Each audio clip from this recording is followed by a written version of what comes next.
उजाड़ रहा है, नदी को बर्बाद कर रहा है, सरकार के राजस्व की चोरी कर रहा है, तब बालाघाट जिले की कानून व्यवस्था नहीं बिगड़ती है।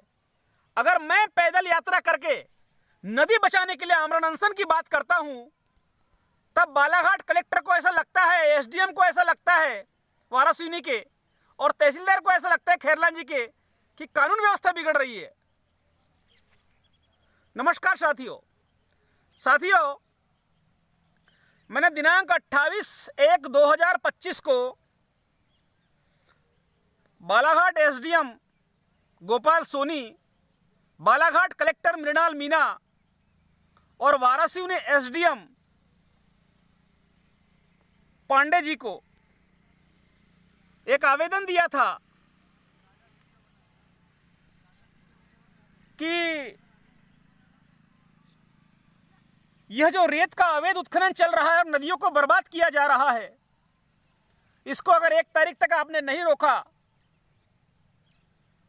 तो मैं दिनांक 2/2/2025 को भोरगढ़ से पैदल यात्रा करके बालाघाट में जाकर आमरण अनशन में बैठ जाऊंगा। साथियों, प्रशासन की हड़बड़ी देखो, इनकी रेत माफिया से इनके प्रति इनकी भक्ति देखो। वो मुझे अभी आके लेटर दे रहे हैं आज दिनांक 1/2/2025 को शाम के समय, और कह रहे हैं कि निकट भविष्य में बोर्ड परीक्षा एग्जाम प्रारंभ हो रही है, तो कानून व्यवस्था खराब हो सकती है, इसलिए आपको रैली करके आमरण अनशन पर बैठने की अनुमति नहीं दी जाती। मैं पूछना चाहता हूं बालाघाट के कलेक्टर मृणाल मीना से, जब पूरे जिले में राजस्व की चोरी हो रही है, नदियों को उजाड़ा जा रहा है अवैध उत्खनन करके, जिसकी शिकायत तुमको मैं बार बार कर रहा हूं कलेक्टर मृणाल मीना, तुम उसके ऊपर कार्रवाई नहीं कर रहे हो, और सरेआम रेत माफिया के लोग पूरे जिले में गुंडागर्दी कर रहे हैं, तब आपकी कानून व्यवस्था नहीं बिगड़ती है। सरेआम 1300 रुपए की गेट पास टोकन के नाम पर राजस्व की चोरी कर रहे हैं बालाघाट भर पूरे, जिसका आवेदन मैंने आपको दिया है कलेक्टर मृणाल मीना, तब बालाघाट की कानून व्यवस्था नहीं बिगड़ती है। राजा लिल्हारे की पैदल यात्रा करके आमरण अनशन पे नदी बचाने के लिए अगर बैठने की बात करते हैं, तब आपकी कानून व्यवस्था बिगड़ जाती है। ये किस तरह की रेत माफिया के प्रति आपकी भक्ति है? बालाघाट के कलेक्टर मृणाल मीना, आपको ये स्पष्ट कर देना चाहिए कि मैं नौकरी जनता की सेवा के लिए नहीं कर रहा हूं, मैं नौकरी रेत माफिया के लिए कर रहा हूं और रेत माफिया को बचाने के लिए कर रहा हूं। किस तरह से कानून का तमाशा बना के रख दिया मृणाल मीना जी आपने। पूरा जिला लूट रहा है और आप खामोश है, सोए हुए हैं। बहुत कार्रवाई करते हो स्कूलों के ऊपर, हॉस्पिटलों में जा जाके बड़ी फोटो खिंचवाते हो, वीडियोस अपना सोशल मीडिया पे डालते रहते हो। अरे बालाघाट जिले की नदियों से कई हजार करोड़ के राजस्व की चोरी कर ली गई है और पूरी नदियों को बर्बाद कर दिया गया है। कभी एक दिन नदियों में आके देखा कलेक्टर मृणाल मीना? एक तरफ जल जीवन मिशन की बात करते हो और दूसरी तरफ नदी को गहरी करके जल पूरा खत्म करने में लगे हो कलेक्टर मृणाल मीना।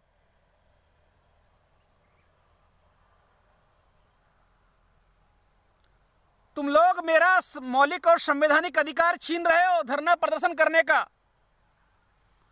मैं विधिवत तरीके से तुम्हें अनुमति मांग रहा हूं, मगर बार बार तुम कुछ ना कुछ उसमें अटकलें ला देते हो और बहुत सारी चीजों का हवाला देते हो और बोलते हो कि राजा लिल्हारे से कानून व्यवस्था खराब हो रही है। कानून व्यवस्था बालाघाट जिले के कलेक्टर के निष्क्रियता के कारण खराब हो रही है। ये किस तरह के कलेक्टर है बालाघाट के,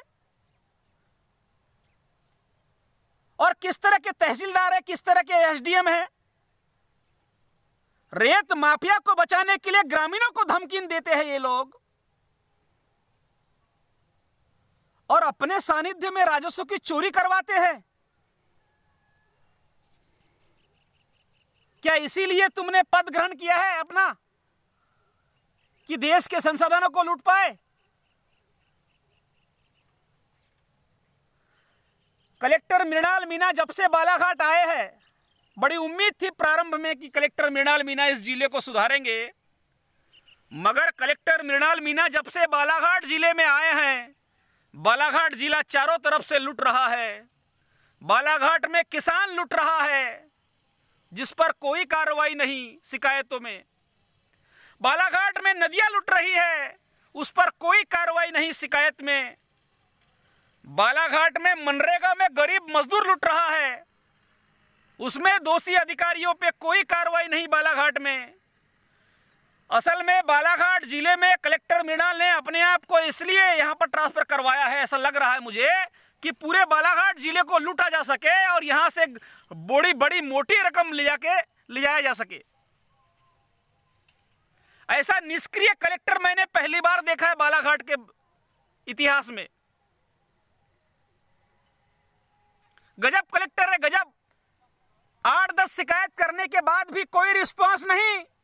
कलेक्टर मृणाल मीणा 5 से 6 शिकायत में मैंने भोरगढ़ नदी रेत घाट में अवैध उत्खनन किया गया है, उसके नाप करके पंचनामा कर रेत ठेकेदार रमेश दुबे पे कार्रवाई करने के लिए आवेदन दिया है। क्या कार्रवाई की कलेक्टर मृणाल मीणा? क्या मोटी रकम मिल रही है रेत माफिया से, इसलिए कार्रवाई नहीं कर रहे हो? अपने जमीर में झांक कर देखो। जो जीवनदायिनी गंगा यमुना नदियां जो हैं हमारी बालाघाट जिले की गंगा नदियां हैं, चेन्नई नदियां हैं, बावनथड़ी नदियां हैं, जो जीवन देती है, तुम उसे लुटवा रहे हो। प्रकृति तुम्हें माफ नहीं करेगी। इस तरह से भक्ति कर रहा है बालाघाट जिले का प्रशासन रेत माफिया की, जैसे इनका भगवान लगा है रेत माफिया। अब सबने अपने अपने कार्यालय पर सामने लिख देना चाहिए बोर्ड पर, तहसीलदार ने, एसडीएम ने, एसपी ने, कलेक्टर ने, कि रेत माफिया के लिए हम काम करते हैं और रेत माफिया के खिलाफ कोई भी शिकायत करेगा हम उस पर कार्रवाई नहीं करेंगे। हमारी नियुक्ति यहाँ पर केवल मात्र रेत माफिया को बचाने के लिए हुई है और राजस्व की चोरी करवाने के लिए हुई है।